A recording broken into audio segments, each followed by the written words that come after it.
ताज्या बातम्यांसाठी ABP माझाला subscribe करा आणि बेल आयकॉन प्रेस करा। आता शेतकरी संघटनांची बैठक दिल्लीला संपलेली आहे, कोणताही तोडगा निघालेला नाही, मात्र बैठक पुन्हा होणार आहे अशी माहिती आताच येते। किसान यूनियन के साथ भारत सरकार की चौथे चरण की चर्चा पूरी हुई है। इस चर्चा में हमारे कॉमर्स मिनिस्टर माननीय पीयूष गोयल जी, माननीय सोम प्रकाश जी और सभी अधिकारी उपस्थित थे। सभी आमंत्रित श्रेणी की किसान यूनियन ने इस बैठक में भाग लिया। बहुत ही सौहार्द वातावरण में चर्चा हुई। यूनियंस के लोगों ने अपना पक्ष रखा और सरकार ने भी अपना पक्ष रखा। 2-3 दौर की चर्चा और आज की चर्चा में सामान्य तौर पर कुछ बिंदु निकाले गए हैं जिन पर किसान यूनियन की चिंता मुख्य रूप से है। हम लोग प्रारंभ से ये बात कह रहे थे कि भारत सरकार किसानों के हितों के प्रति पूरी तरह प्रतिबद्ध है और आने वाले कल में रहेगी। सरकार का कोई ईगो नहीं है और सरकार हर विषय पर पूरा खुले मन से किसान यूनियन के साथ चर्चा कर रही थी। किसान यूनियन और किसानों की चिंता है कि जो नया एक्ट आया है उससे एपीएमसी वो खत्म हो जाएगी। भारत सरकार इस बात पर विचार करेगी कि एपीएमसी सशक्त हो और एपीएमसी का उपयोग और बढ़े। जहां तक नए एक्ट का सवाल है उसमें एपीएमसी परिधि के बाहर प्राइवेट मंडियों का प्रावधान है, तो प्राइवेट मंडियां आएंगी, लेकिन प्राइवेट मंडी और जो एपीएमसी एक्ट के अंतर्गत बनी हुई मंडियां हैं उन दोनों में कर की समानता हो और ये इस पर भी हम लोग विचार करेंगे।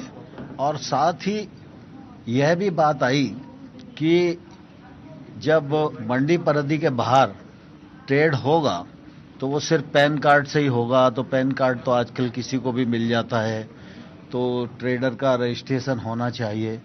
तो ट्रेडर का रजिस्ट्रेशन हो, यह भी हम लोग निश्चित रूप से सुनिश्चित करेंगे। नए एक्ट में यह प्रावधान था कि अगर कोई विवाद होता है तो वो एसडीएम कोर्ट में जाएगा। यूनियन की चिंता है कि एसडीएम कोर्ट छोटा कोर्ट है और न्यायालय में उन्हें जाने की अनुमति होनी चाहिए। इस बात पर यूनियंस का काफ़ी बल था और इसलिए हम लोगों ने उस विषय को भी अलग से निकाला कि सरकार उस पर विचार करे कि एसडीएम कोर्ट रहे, न्यायालय रहे। इस दिशा में भी निश्चित रूप से हम लोग विचार करने के लिए पूरी तरह ओपन हैं। और साथ ही उन लोगों ने फराली के विषय में भी एक ऑर्डिनेंस है, उस पर भी उनकी शंका है, विद्युत एक्ट है, उस पर भी उनकी शंका है। इस दिशा में भी बातचीत की थी, तो इसमें भी सरकार पूरी तरह विचार करने के लिए ओपन है। और एक बात और चलाई जा रही है कि नए कानून के वजह से छोटे किसान की जो जमीन है उसको बड़े लोग हथिया लेंगे। वैसे तो एक्ट के जो प्रावधान हैं उसमें किसान को पूरी तरह सुरक्षा प्रदान की गई है। कहीं से लेकर कहीं तक कोई भी किसान की जमीन की लिखा पढ़ी नहीं कर सकता है, इस बात का प्रावधान एक्ट में ही है। लेकिन फिर भी लोगों की शंका है, तो शंका का निवारण करने के लिए सरकार तैयार है।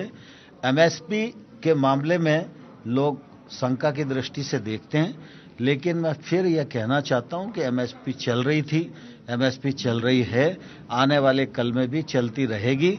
इसकी आश्वस्ति भी हम किसान भाइयों को दिलाएंगे। आज बैठक का चौथा चरण समाप्त हुआ है और परसों दोपहर में 2 बजे दोबारा से यूनियन के साथ सरकार की बातचीत होगी और किसी अंतिम निर्णय पर हम लोग पहुंचेंगे। पाकिस्तान सकारात्मक आपको लगता है कि एक शुरुआत है, सकारात्मक की तरफ रास्ता जा रहा है? मुझे लगता है आज बहुत अच्छे वातावरण में चर्चा हुई है और किसानों ने बहुत ठीक से अपने विषयों को रखा है। सरकार के पक्ष को किसान यूनियन ने पूरे संयम के साथ सुना है और उसके बाद जो बिंदु निकले हैं उन बिंदुओं पर हम सब लोगों की लगभग सहमति बनी है कि इन पर सरकार विचार करेगी। तो परसों बैठेंगे तो इस बात को और आगे बढ़ाएंगे। आंदोलन खत्म करने को लेकर किसी तरीके का सफाई दी है किसानों ने? आंदोलन के मामले में अभी कोई बात उन्होंने नहीं की है, लेकिन मैं आपके माध्यम से किसान नेताओं से भी, किसानों से भी अनुरोध करना चाहता हूं कि सर्दी का सीजन है, सरकार बातचीत कर ही रही है और लगातार सरकार वार्ता में है, तो निश्चित रूप से वार्ता में जो मुद्दे आएंगे वो समाधान तक पहुंचेंगे। इसलिए आंदोलन समाप्त करें तो उनके लिए भी अच्छा है और आंदोलन के कारण दिल्ली के निवासियों को भी जो तकलीफ हो रही है उससे दिल्ली के नागरिकों को निजात मिलेगी। आणि ही बैठक आताच पार पडलेली आहे हे आताच कृषी मंत्री तोमर सांगत होते। आपण जाऊया दिल्लीला, आपले प्रतिनिधी प्रशांत कदम आपल्या सोबत आहेत। प्रशांत, मंत्री दावा करतायत की सामोपचाराने बैठकी होत आहेत, थोड्याफार काही मुद्दे ते सॉर्ट आउट होतील, मुख्यतः एमएसपीचा मुद्दा होता किंवा जमिनीच्या मालकीचा होता, पण खरंच जेवढं मंत्री दाखवतायत तितका सामोपचार चाललाय का बैठकीमध्ये? प्रसन्न, खरं तर त्यांच्या संपूर्ण वक्तव्यामध्ये कुठेही ठोस आश्वासन किंवा ठोस एखाद्या निर्णयापर्यंत ते आल्याचं दिसत नाहीये। केवळ पुढची तारीख त्यांनी सांगितलेली आहे आणि ज्या अर्थी ते एमएसपीचं अजूनही खूप कट्टरपणे समर्थन करतायत त्या अर्थी वाटत नाही की इतक्या लवकर तोडगा निघेल।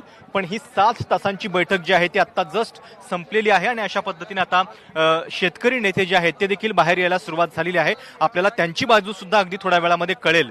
आज एका लंच ब्रेकसह जवळपास सलग मॅरेथॉन अशा पद्धतीची ही चर्चा झालेली आहे।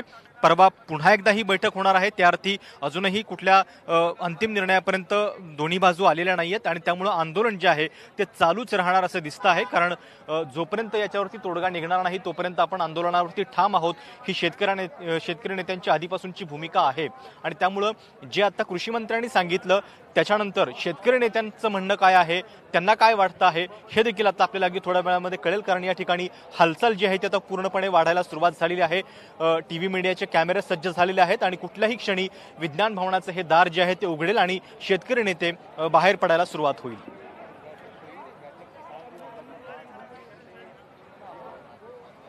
प्रशांत, धन्यवाद। आपण ताजे अपडेट्स घेत राहू। कुठल्याही क्षणी शेतकरी नेत्यांची पत्रकार परिषद सुरू होऊ शकते। हाँ, अभी कोई बात नहीं मानी है और ठुकरा दिया है। अभी जो है कल का टाइम मांगा है सरकार ने, कल का टाइम है, कल का 1 दिन का टाइम मांगा है, अभी कोई बात हुई नहीं। शेतकरी नेत्यांच्या प्रतिनिधींना सांगितलं की कोणताही तोडगा निघालेला नाही, 1 दिवसाची मुदत मागून घेतली आहे केंद्र सरकारनं।